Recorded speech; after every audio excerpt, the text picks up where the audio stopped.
how durable is this? Both, where we are at this point, the progress we've made. How durable is it in a Trump scenario or a Harris scenario? I mean, I know, Dave, you and I have talked about this. Maybe it was a month or two ago. Yeah. You described it as she was a jump ball that may be tougher. That may be, we may have a better sense of that now or may not. But I'm curious as to both your opinions on this, because my experience on people who are not political is that these concepts resonate. For people who are more political, or at least in terms of where the power structure is in the parties, certainly we see some of the power structure pushing back against it on the Democratic side. We've seen it with, Mark Cuban and a couple others. But also, but on the Republicans, it's not just a couple of names. It seems like largely they have a problem with it because it's, neoliberalism at its core coming out of Mount Pelerin was really much about the state making sure that, specific players have control over these industries.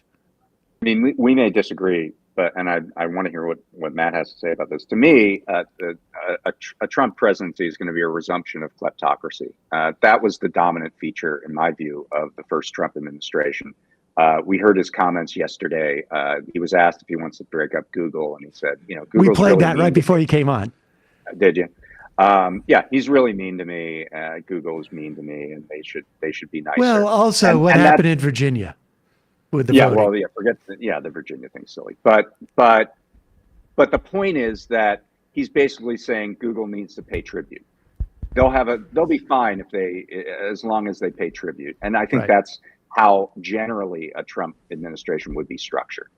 As far as Harris, I continue to believe it's a jump ball. I continue to believe that a lot of what we're seeing, I don't know that her core beliefs are very well formed, and she sort of takes advice, and the last person she hears from, she pays attention to, and that's where she goes. And I think everything's up in the air in that scenario. What do you think, Matt?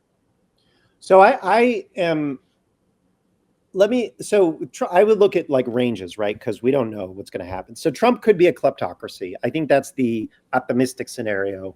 That's the optimistic one. Okay. Yeah, we just taped the podcast that's going to be out in a couple of weeks with Ken Klippenstein, right? Where the Trump campaign actually had him banned from Twitter, but also a bunch of big tech platforms. And so you have Trump, yesterday talk about Google, saying Google's too mean to me. They need to be nicer. And I'm not sure I want to break them up, but they got to be nicer to me. I called the CEO of Google about this.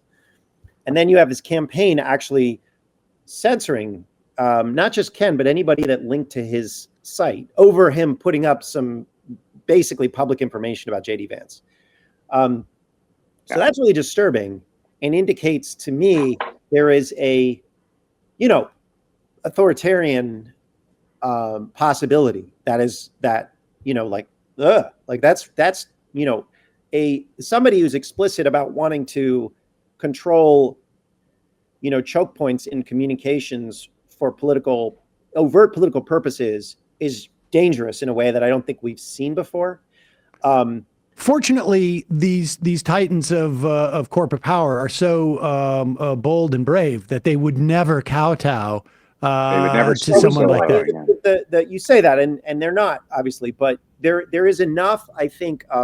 Ultimately, Ken Klippenstein was let back on Twitter because Elon Musk was embarrassed because he had talked about how he was a free speech advocate. So there was a lot of argument. You call it bad faith if you want, but the right did embrace free speech. I think there was a lot of bad faith there, but they do sort of hold themselves out as that. So hopefully that has some resonance. But Trump is not at all kind of a free speech guy. So that to me is really scary. I think there are, it is possible that they do some good things here and there. I'm not ruling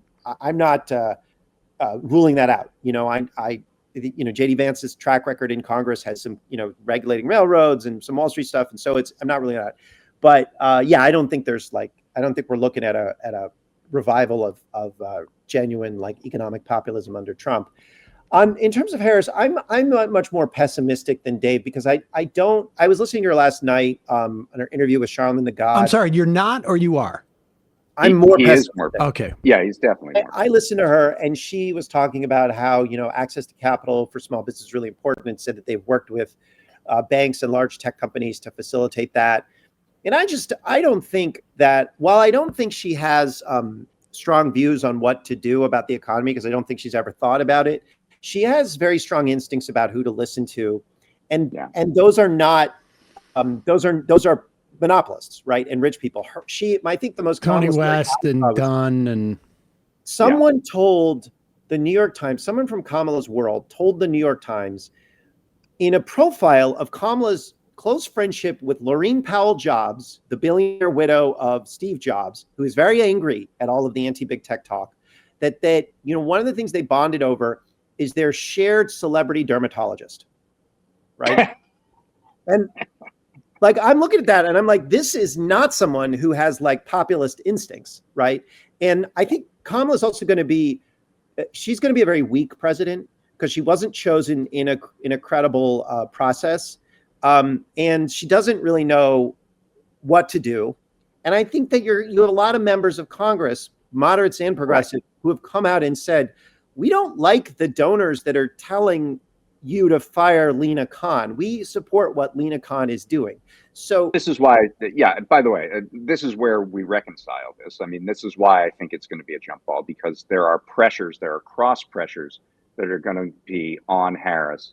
And they're coming not just from, voices in the wilderness, but actually from within the coalition. Yeah. And so Obama was a very strong president. He had things he wanted to do that were largely bad, and he did them. And I think this is why progressives kind of don't understand what he was doing. They still think, he wasn't strategic and he wasn't bold enough. It's like, no, he was very bold. He organized an oligarchy and he did it aggressively, and he was successful at it.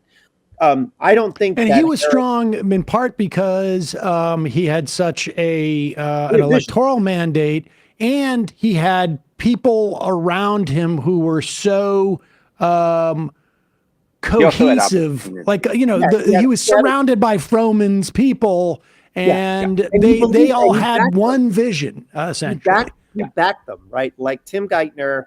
He backed Tim Geithner. He liked Tim Geithner. He backed his people, who were largely, about consolidating wealth and power, which he bought into. Biden, I don't think really cares about most stuff. He's just kind of like, whatever, Gina Raimondo, sell us out to China.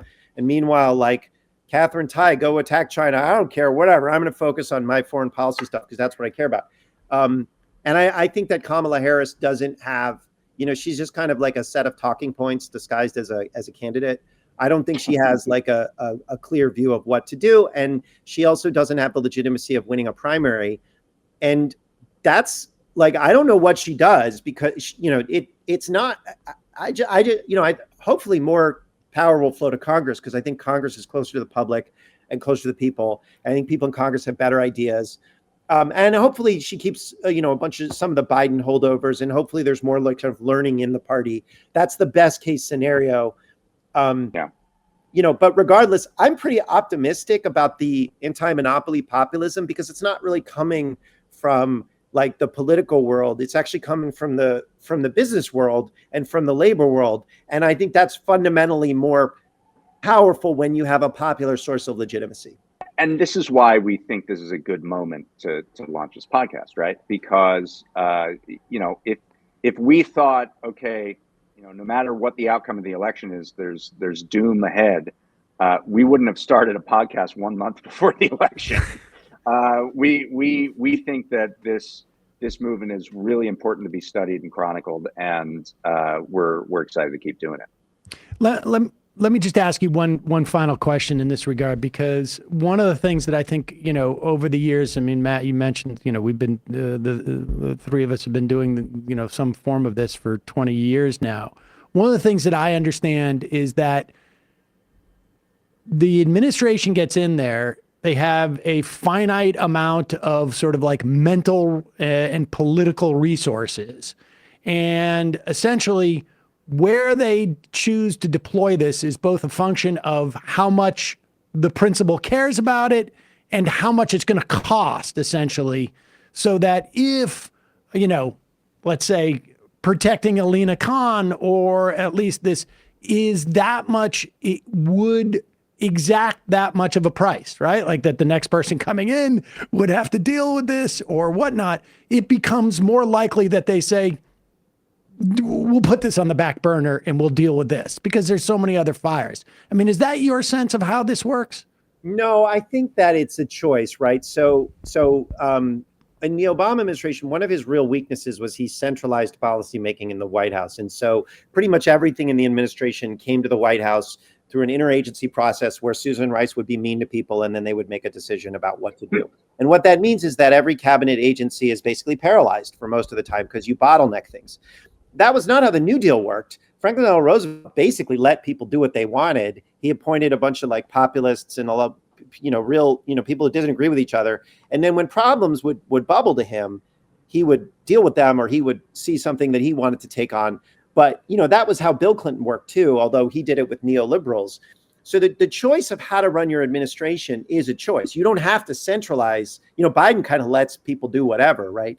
And he had Susan Rice be mean to people, but he also had, Jake Sullivan and Brian Deese, and they ran the process a little bit differently. So I don't know how Kamala Harris is going to operate her White House.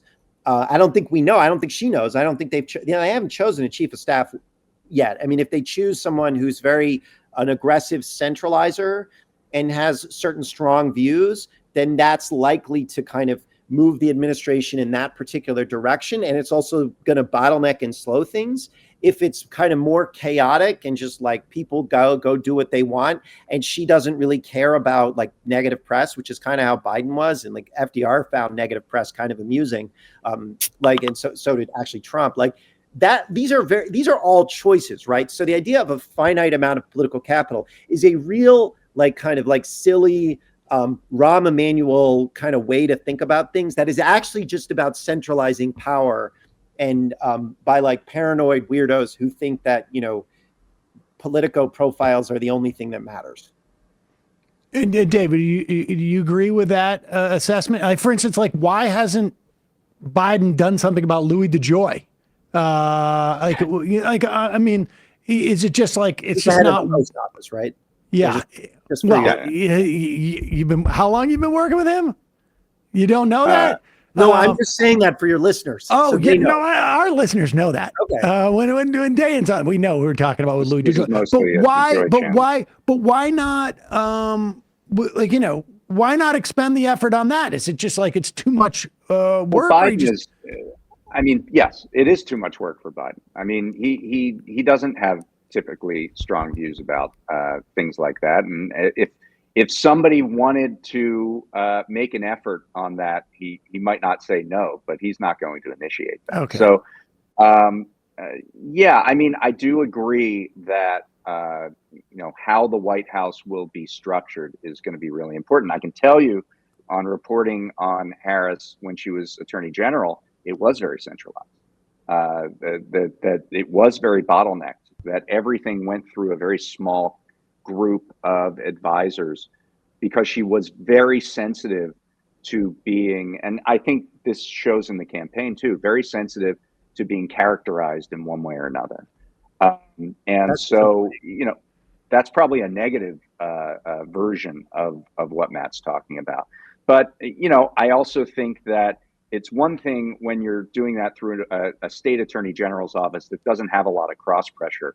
And the one time it did have cross pressure when people, wrote her and called her about getting out of the financial, the foreclosure crisis investigation, she actually did. Now, later on, she rejoined it, but she was susceptible to pressure is the point. We'll see what happens there. I think it's a different situation when you have a presidency and you have a big coalition that you have to harness, and you're going to feel pressure no matter what you do. So we'll see how that reacts. But really, in closing, what I want to say is organizemoney.fm. That's where you go Beautiful. to get this podcast. We actually are. We worked on this for several months. We're very proud of it. We're going to do a series of episodes between now and the end of the year as sort of a first season test. And they're totally free. You can sign up at Spotify, sign up at Apple, wherever you get your podcasts. Or if you go to organizemoney.fm and subscribe, we'll send to your email every episode. Yeah, one of the things that we both of us feel very strongly about is that you should learn with every episode. And so we really do deep dives into different markets. We've got some, a lot of really cool things on pharmaceutical markets and really how they work.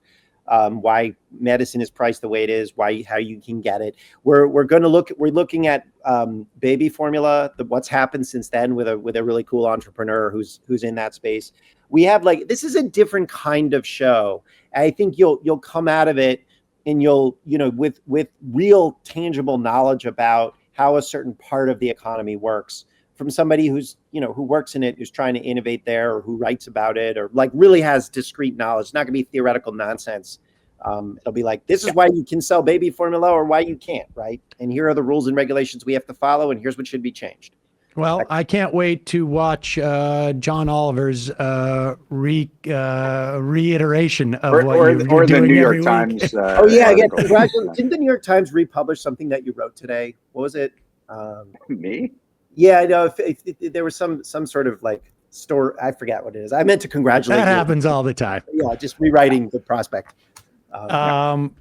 We will put a link to Organized Money. David Dayen, Matt Stoller, always a pleasure to talk to both of you separately, but this has been a wonderful treat to have you both here simultaneously. Thanks, guys. Again, we'll put a link to your show. Hey, thanks a lot. So Appreciate it. Hey, folks, don't forget to hit the subscribe button and check out our daily show. We do it every day at 12 p.m. Eastern for about 2.5 hours. We even take phone calls. You should check that out.